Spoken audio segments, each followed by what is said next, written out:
Hi, everyone.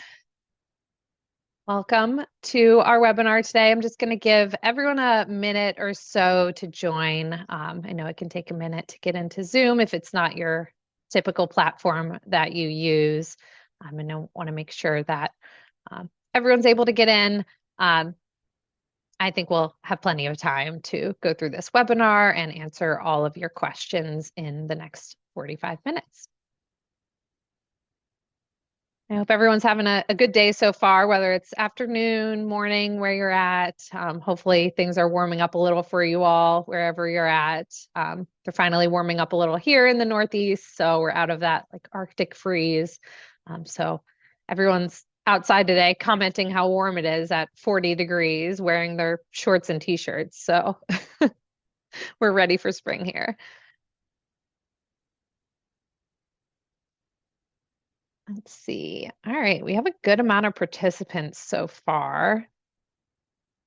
So I'm just going to give maybe 30 more seconds because I do see people streaming in still.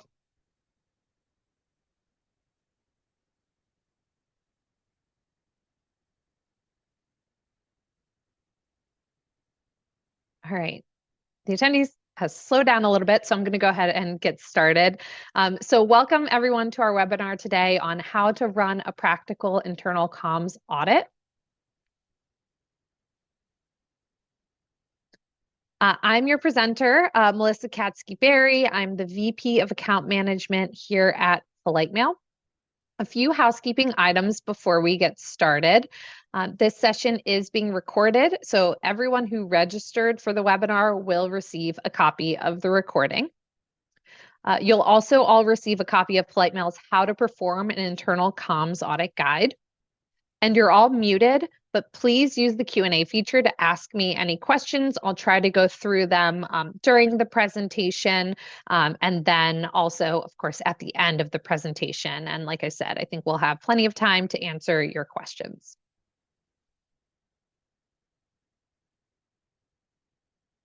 So we want to start off with looking at why should you conduct an internal comms audit in the first place? Well, an internal comms audit answers one core question. Do our communications work? By looking at what content gets attention, if channels are working as intended, and overall employee sentiment. Internal communicators, you all, are producing an incredible volume of content. And in this environment, many decisions are made with partial visibility. It's not because teams aren't thoughtful, but because the data isn't always easy to access or to interpret. We often don't have clear answers to questions like what employees actually see, whether broader distribution leads to better outcomes, and what was the impact of our communication.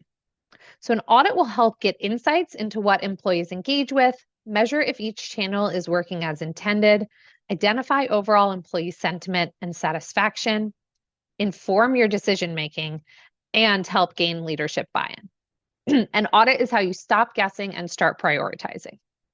And our presentation today is going to help you break down a comms audit into nice digestible bites.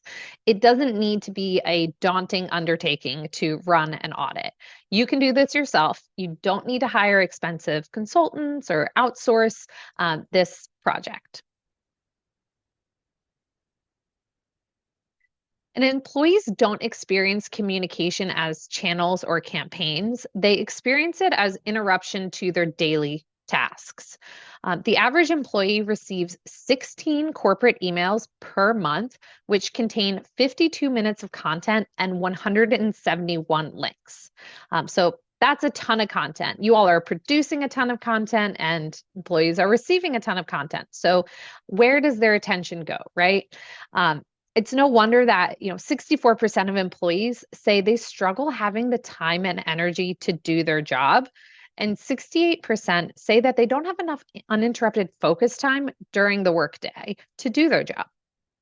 So when we send everything everywhere, we find that important messages compete with routine updates. Employees tune out even when the message matters. And communicators lose credibility with both employees and leaders. This is more of a focus problem than a volume problem, I would say. Now, an audit isn't about finding fault or creating more work for you or your team. It's just about answering a few essential questions. What do employees actually read? Where does their attention go? Which channels help and which ones don't? And a good audit gives you clarity and focus. Audits help protect the employee experience as well. Fewer, better messages benefit everyone. For employees, this means less noise, clear priorities, and respect for their time. For internal communicators, this means clear standards, better decisions, and stronger influence. Audits help comms teams lead with intention, not reaction. So it's about earning and keeping influence. And for leadership, this means confidence in messaging, reduced risk, and overall better outcomes. And an effective audit measures impact, not output. So output metrics will tell you what you produced, whether it's number of emails sent, posts published, or number of meetings held. They're easy to capture, but they don't tell you if anyone paid attention, if the message was understood, or if it changed behavior or decisions. On the other hand, impact metrics tell you what changed, whether it's understanding, usefulness, confidence, or ability to act. So, for example, to examine employee sentiment, we want to look at how informed do people feel. To examine channel use and attention, look at where messages realistically land. To examine message quality, we want to look at whether the content is clear, relevant, and actionable. And when comms teams shift their mindset from output to impact, their priorities get clearer, noise decreases, and recommendations carry more weight with leadership. And an analytics platform like Politemail could help you measure impact by showing how many employees paid attention, read, and took action or clicked on links with your email communications. And then this data can be presented to leadership to reinforce your recommendations. So showing that you are a leader and a thought leader. So by the end of this session, you're going to have a clear structure for an internal comms audit, an understanding of what to measure and what to ignore, and confidence to turn your findings into action. So let's dive into our 6-step audit. I'm going to take a pause real quick and just see if we have any questions that have come in. Excellent. No questions. So we'll keep rolling with this. So our 6-step audit plan. The first step with the audit is to listen to your employees. This may sound obvious, but only 10% of employees strongly agree that their voice is heard. And this step is so important because 88% of employees whose companies financially outperform others in their industry feel heard. Listening sets the direction for the entire audit and is the non-negotiable place to start. Without it, everything else is guesswork. And qualitative insight matters more than perfect data. So a sub-step here to listen to your employees is to start with researching your organization's VOE or voice of the employee. So different organizations are going to have different VOEs, different types of employees that work for their organization. So you're going to need to figure out what that is for your specific organization. Now, what is the voice of the employee? Let's define that. It's a process designed to uncover employee issues that impact the relationship between employer and employee. It allows employees to openly air their needs, hopes, and preferences without facing negative consequences or repercussions at the workplace. And the goal is to act upon the findings to improve work relationships, not just collect the data and check a box. You have to actually do something with the data. A lot of the technology that we see now for the voice of the employee was born out of the pandemic when many people began working from home and employers were blind to how engaged employees were. So they wanted to see if they could determine that or measure that. But it goes beyond just employee sentiment, and it needs to be holistic, not looking at a single channel or data source. It also needs to become a cultural value, not a one-time thing or every few years that you run a survey to figure out your VOE. Have it be a continuous improvement cycle type of approach. And then when you actually listen to your employees, you want to pay attention to signals that give insights into message clarity, relevance, or overload. So don't ask, do you like our comms? But can you find what you need? These signals guide everything that follows. You're listening for patterns.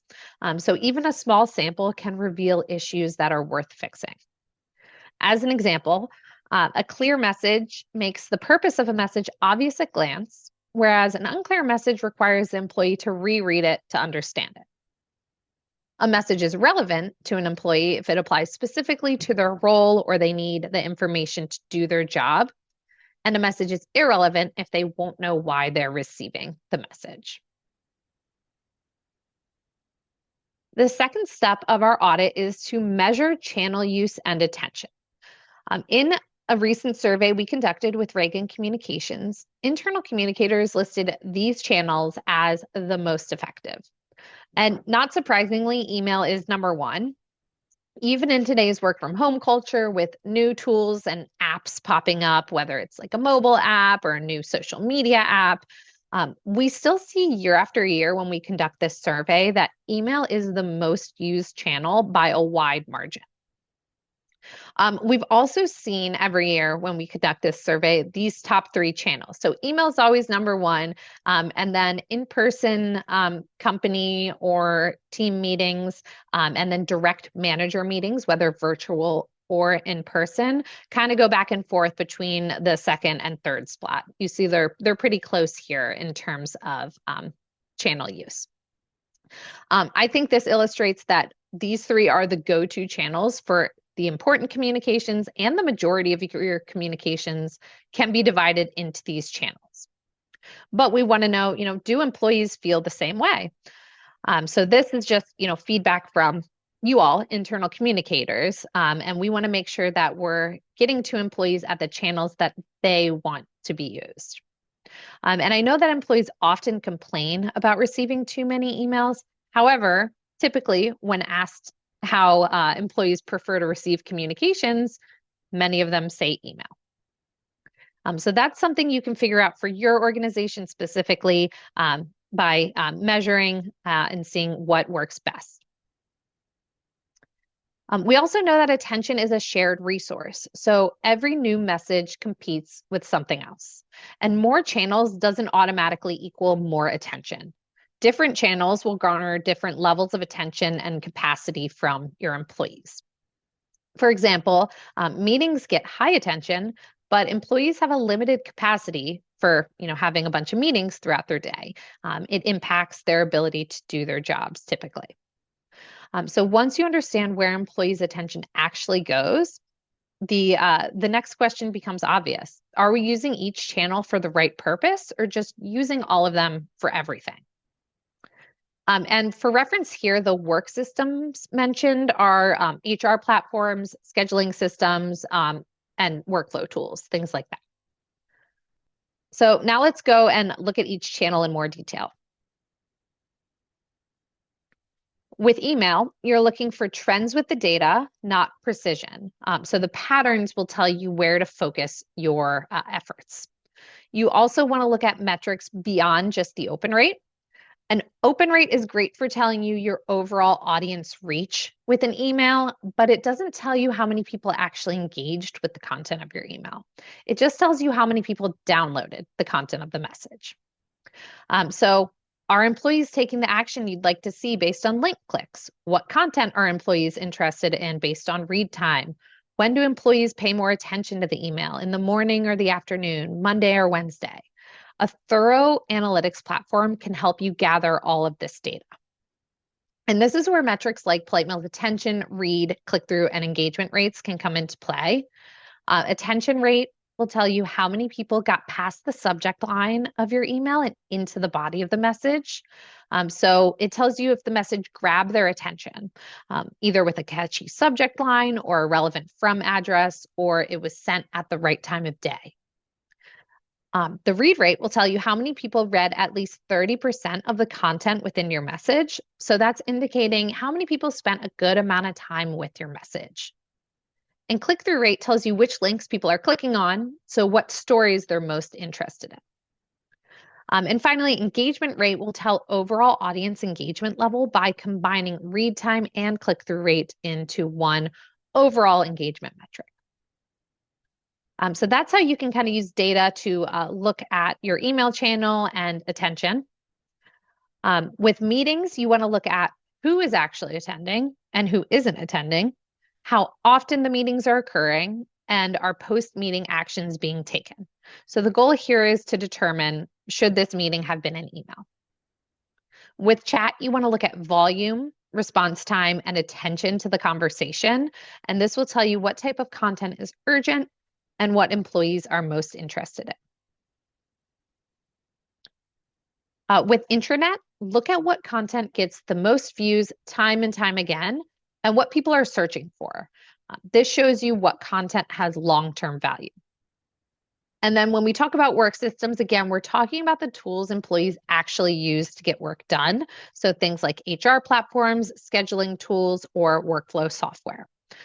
So an email might explain what's changing, but these systems are where people are told exactly what to do. And that's why they matter so much in an audit. So if the message says one thing and the system requires another, employees get stuck. Looking at these systems helps you see where communication turns into action and where confusion can creep in. So first we measured our channels. Now we want to evaluate those channels. Channels will fail when the purpose of the channel is unclear. And redundancy creates noise for your employees, while clarity enables restraint. It's okay to recommend using channels less or differently. For example, you may want to only use email when the content is urgent or when it's informative, versus meetings where the goal is to align because there's more opportunity in a meeting for back and forth between managers and employees in this channel. And mobile alerts, you may just want to use for the most urgent communications. So once you've defined what each channel is for, the next question is whether the content going into those channels actually earns its place. When content doesn't earn its place, it's often not a writing problem, but a process problem. So overuse of a channel will train employees to ignore the communication.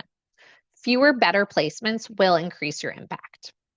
And it's not about perfect writing or stripping everything down. It's about making sure each message is doing real work in the right place for the right people. Channel discipline demonstrates your leadership and shows that you're a strategic advisor as well.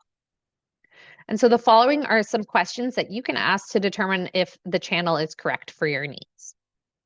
The Fit for Channel test asks, is this the best channel for this message or just the most convenient? So for example, a policy update sent via chat has a very high risk of loss, whereas a policy update housed on the intranet and linked via email is a much better fit. The attention test asks, where does employee attention go and which messages are getting lost? For example, a routine reminder sent via email is often ignored. But if you send a reminder with action required and a clear deadline, that's going to earn more attention. The clarity test asks, can someone understand what's expected of me in under 30 seconds? So a long email with background and links and a lot of text is going to have low clarity, whereas a short summary email with one clear action has much higher clarity. The relevance test asks who actually needs this and who doesn't.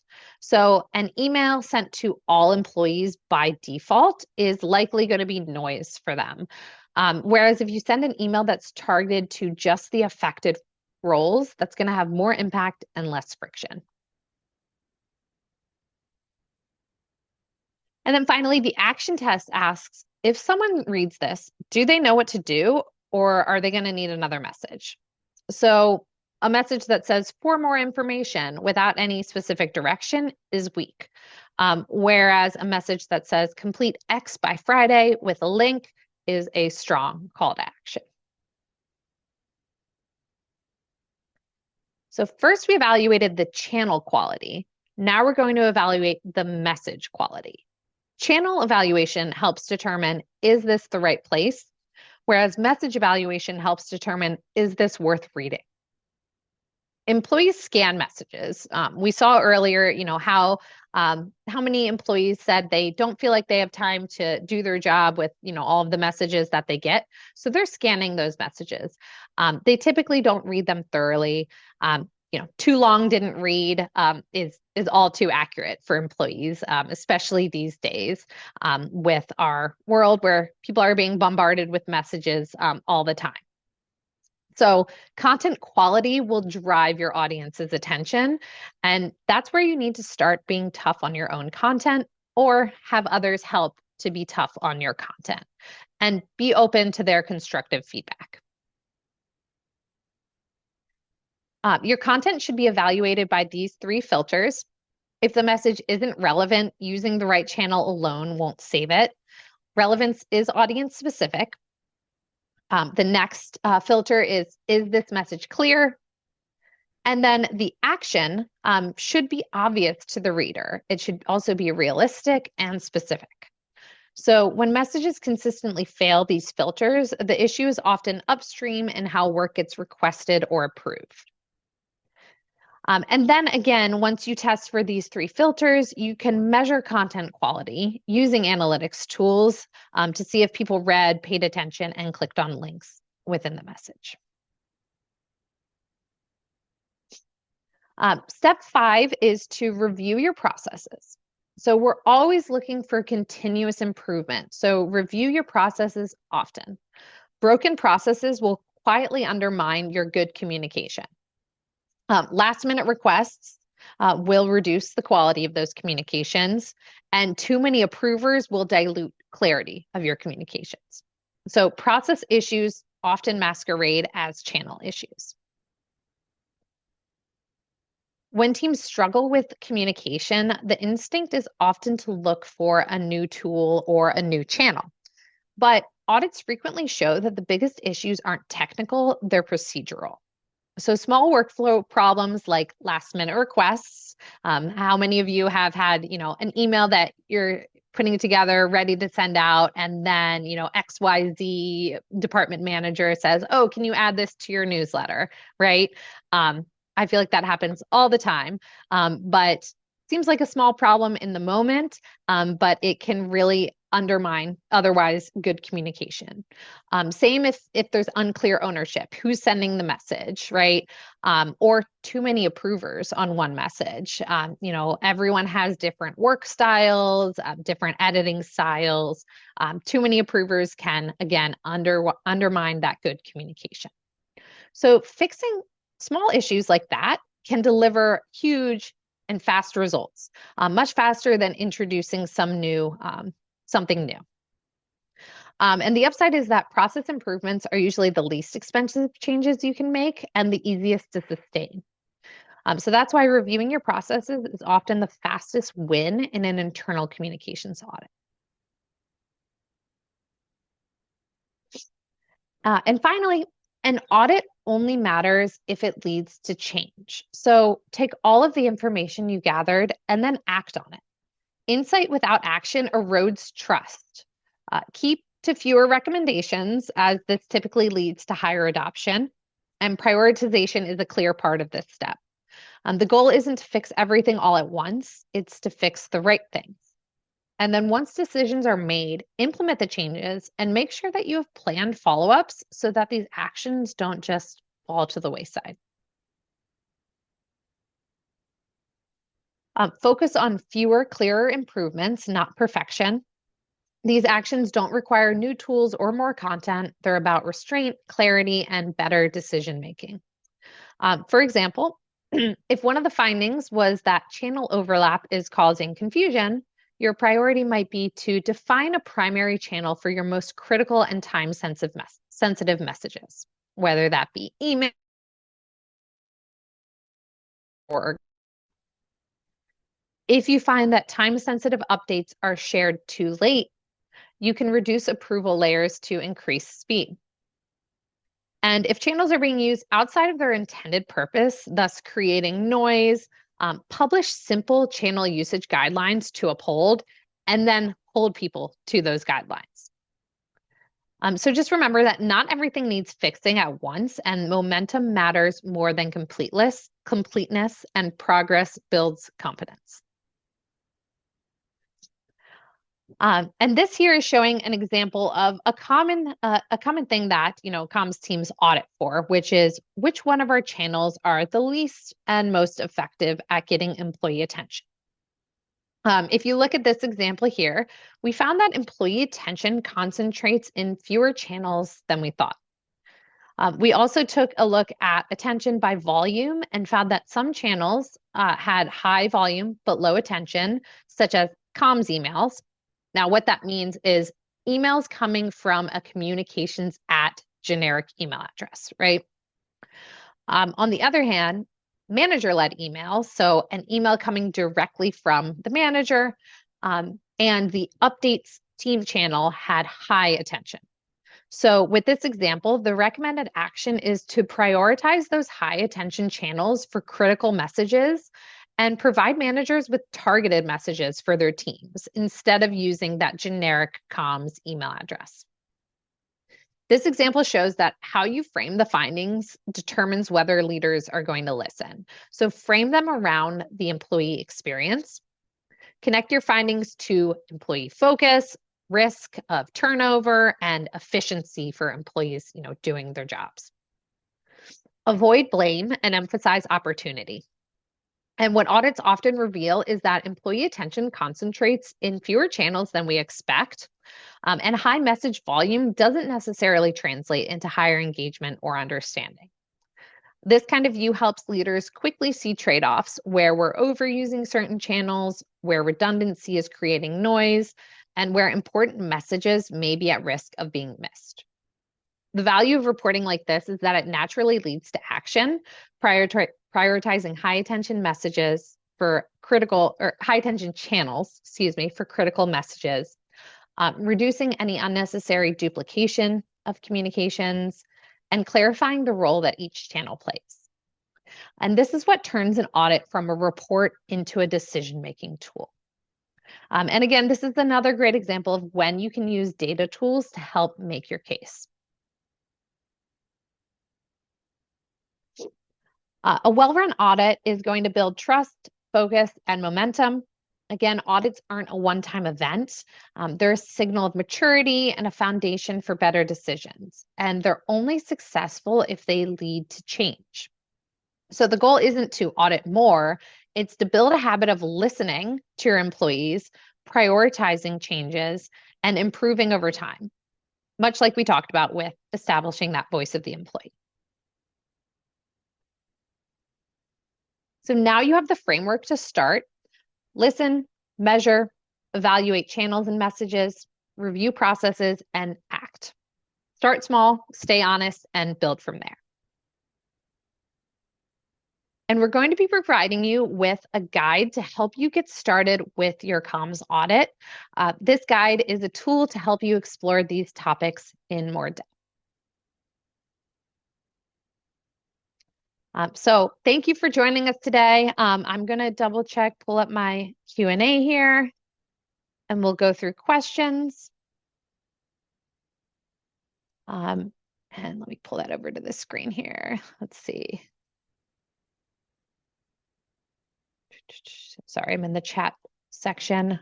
We're typically a Teams organization, so it takes me a second to pull up. There we go. For step 2, measure channel use and attention. Do you have the data around what populations were surveyed to get those results? Yes. Thank you to my marketing team for helping me with this data, but 200 internal communicators responded to the survey from a wide variety of industries. The audience size was mostly concentrated in the 100 to 4,000 range and the over 10,000 employee range. How are people accessing stats data on things like Teams, working with IT? You could use there are some tools out there. PoliteMail has a tool actually for evaluating employee sentiment on Teams. It's called Comlytics. Um, Maybe that's something we can send in the follow-up email, or if you have specific questions on that Teams sentiment analysis tool, feel free to email us or respond to that email, and we'll send you information and do a demo. I think you can also use Viva for some Teams data, but only Teams administrators can see those insights. So you could also look at each like Teams channel and see stats like number of posts, reactions, mentions that could help you evaluate use of Teams. Someone asked if we're going to receive a copy of the deck. I believe so, but Elise and Samantha, correct me if I'm wrong there. Let's see. A lot of questions flowing in now. Another question about how can you measure Teams usage? So yeah, again, administrators can with Viva, or you can use the Comlytics tool from PoliteMail. How do you handle pushback when it comes to teams wanting a communication out urgently that you as the comms specialist don't believe is urgent? That's a tough one. I feel like we hear that a lot from our clients that we work with. I know we have a case study with Bayer where they talked about this, that they had a set of questions that they would require individuals to answer to determine if the communication needed to be sent out via email. So you could have kind of like a process in place for that. You know, does the communication meet this specific criteria? If not, either, you know, it's not urgent or it doesn't get sent via email. There's a question here about, let's see, survey fatigue. Do you have any recommendations for gathering data using other formats? So you could use things like microfeedback pulse polls. I know in Teams, there's like options for like micro polling. You could, you know, look at behavioral data instead of, you know, asking more survey questions. You know, where do you know, employees congregate, or again, you know, what's their behavior on things like Teams or other chat or social apps. You can look at town hall attendance, replay views of company town halls, again, channel usage patterns, things like that. And yes, our marketing team confirmed that you will get the deck.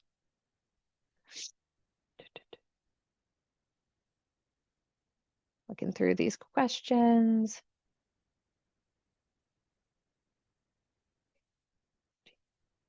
What would you think is the most important step in internal communications audit we're holding for teams in our organization to update their department or team intranet pages with updated content?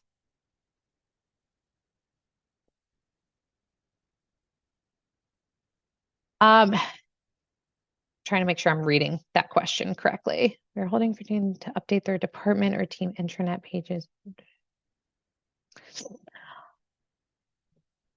Is that two separate questions? Person who asked that? Maybe you can clarify a bit there. But yeah, so just, you know, off the top of my head, you know, define what the intranet page is for, and then making sure that the content matches that, and audit, you know, what content is being uploaded there for relevance, would be the big one I can think of.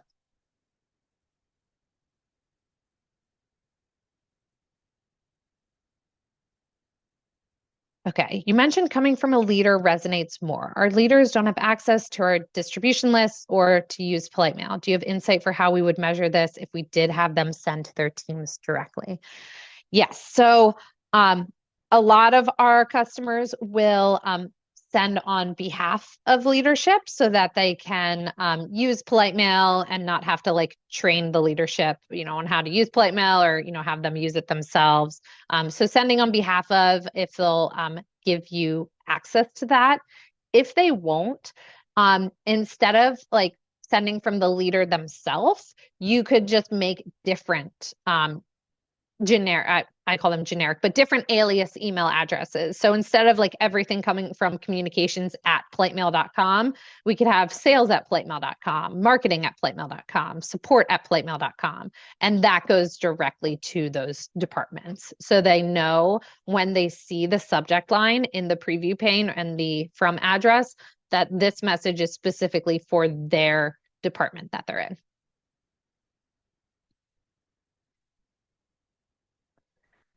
Let's see.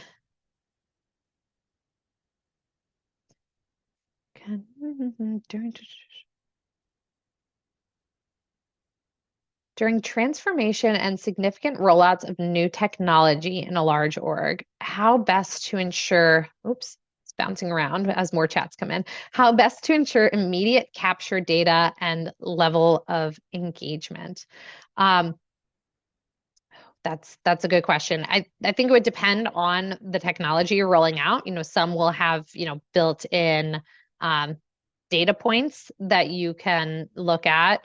You know, for example, like a new intranet, you can look at page views.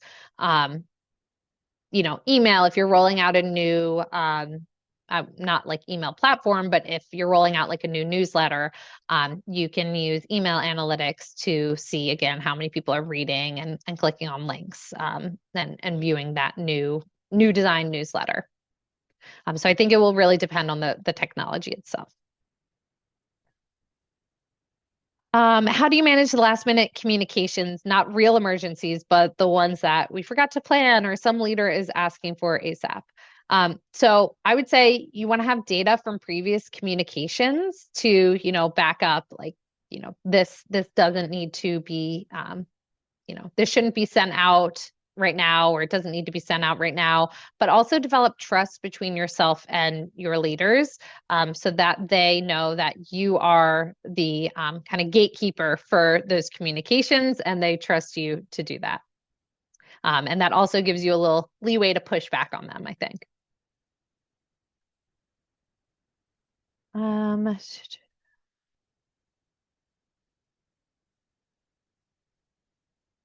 We primarily communicate via intranet because most of our employees are non-desk without a company email address. Our vendor does not give us the ability to see data like link clicks or search terms. Do you have any advice for how to conduct an audit with minimal data available? I would say, managers are a good resource. Maybe having meetings with them and they can kind of speak for their teams. They usually know where the communication is breaking down. You could also maybe use microfeedback on the page. So like survey questions on your intranet pages to get some feedback. And then, you could also just survey your employees about it. Ooh, is there a sense of how many times you should share the same message to make sure folks see it? For example, send, resend, remind. We do a benchmark report and best practices guide every year at Polite Mail where we kind of look at our clients' data and we determine different like stats. That's not one I've ever seen us pull, but that's really interesting thing to ask. So no, I don't have any data. The short answer is no, I don't have any data on that.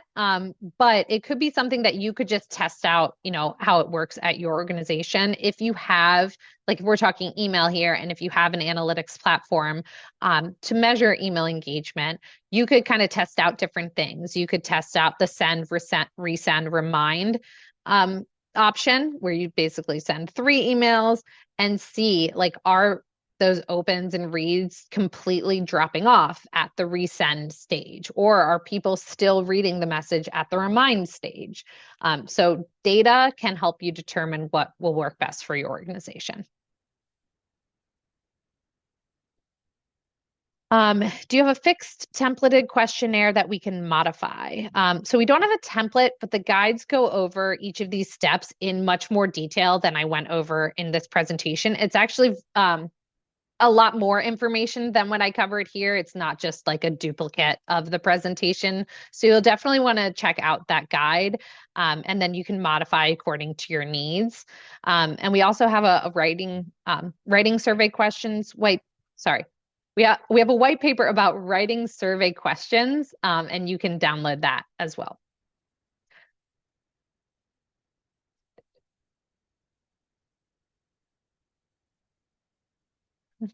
Well, let me see. What are the best? Okay.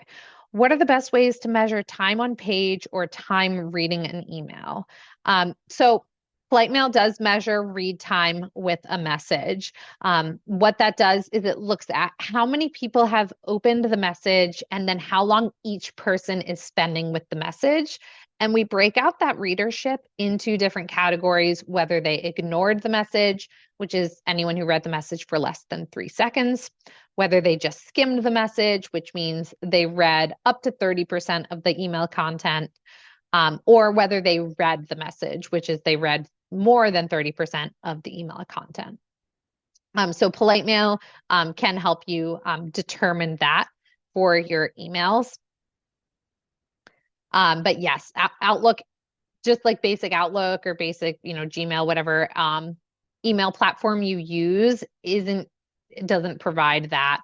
And a lot of other analytics platforms don't give that detailed read time tracking that Polite Mail does. So that's where those metrics are very important. Like I said, more important than open and click through rate, because anyone could just open the message as they're scrolling through their inbox. And that's not going to really give you good data on if people actually read and were engaging with the content. Someone said, our intranet's dead. Can we just use the website? Yeah, I don't, I think most people would want them dead. I think a lot of, especially a lot of communicators, right? But they do actually serve a purpose. So I think in one of the slides, the example I gave was like a policy update. It needs to be housed somewhere so that you can point back to that, HR can point back to that and say, this policy update is accessible to all employees in this specific location. So I think that's a big purpose of the intranet. However, like other than that, the idea of like a big static page as the center of employee comms, that's definitely fading. So you still need a centralized place though for those training resources, HR content, like benefits information, because there's a high risk of loss even if you email that to everyone, there's still a high risk of loss, based on people's email behavior. They might delete it or file it away somewhere and lose it. And for legal and compliance purposes, you do need that information somewhere. But yeah, there's definitely a shift happening, and there's definitely better employee engagement that's happening on chat platforms and mobile apps. Someone asked, is Polite Mail's benchmark 2026 benchmark data published for the year? So if you don't know the background on that, like I said, Polite Mail pulls together customer data each year, anonymized, and we put together benchmarks like what's a good open rate, what's a good read rate. We separate it out by industry and audience size. And that's probably our most popular piece of content that we put out every year. We do webinars like this about the benchmark data. It will be available in April. So you can check back on our website, or if you follow us on like LinkedIn, we'll post it there so you can know when it's ready. And we'll also include in our follow-up a link to our resources page. So, a lot of the questions I'm talking about, like different resources, like different white papers we have. So we'll send you a link for that so you can check it out. And again, someone asked, do you have any guides on how to make changes to content that help build KPIs? Yes, we do have different like blogs and white papers about that. So again, check out our resources page.